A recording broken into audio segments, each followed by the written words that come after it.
Today I got another Curious George story for you. Today it's going to be Curious George Makes Pancakes. This is George. George was a good little monkey and always very curious. One morning, the man with the yellow hat woke George up early.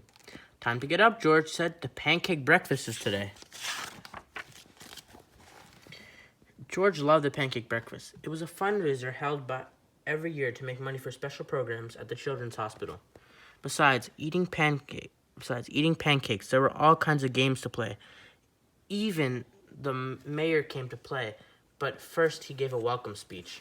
Boring. "Thank you for coming," the mayor said. "We appreciate your generous support." He thanked all the volunteers who were helping that day, and finally he said, "Please enjoy yourselves, and the pancakes."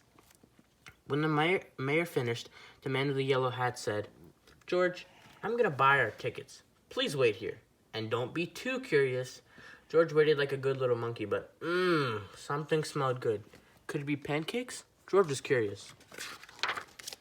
He followed the delicious smell and found a whole griddle full of pancakes. George watched as a man poured little batter circles and flipped them up in the air.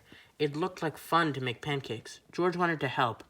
On a table near the griddle was a basket full of blueberries, and these pancakes need blueberries, George thought, and he sprinkled some on top.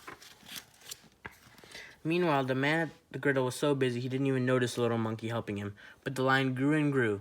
George's pancakes were a hit. Soon everyone wanted them, and the man could not keep up. "Please wait," he said, holding on to an empty plate. "I need to find an assistant to help me." And just like that, he was gone.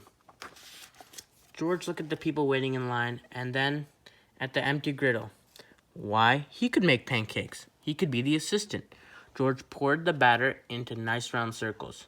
Next, he added blueberries. He waited just a minute to let the pancake cook. Then he flipped them over, and last he added syrup. The line for pancakes was enormous, but with 4 hands, George was quite a chef, and no one's plate was empty for long. "I've been coming to this breakfast for years," a man said, "but I've never seen these pancakes like this before." "I've never eaten this many pancakes before," a girl said. "I didn't even like pancakes before," said another girl, and they all lined up for more. When the man returned with his new assistant, he was shocked to see a monkey making pancakes. "This is no place for a monkey," he yelled, and he began to chase George. George hadn't meant to cause trouble. He only wanted to help. Now he only wanted to get away. Quickly, George found a place to hide, and the man and his assistant ran by. But where did George go? When it was safe to come out, George jumped down. He was covered in syrup like a pancake, and he was sticking to everything. George was curious. Could these napkins help him get clean? No, the napkins only made it worse. What George needed was to wash with some water. Wait, there was a perfect thing. George climbed up. This would do the trick for a sticky monkey. George sat on the bench and splashed himself with water. But all of a sudden,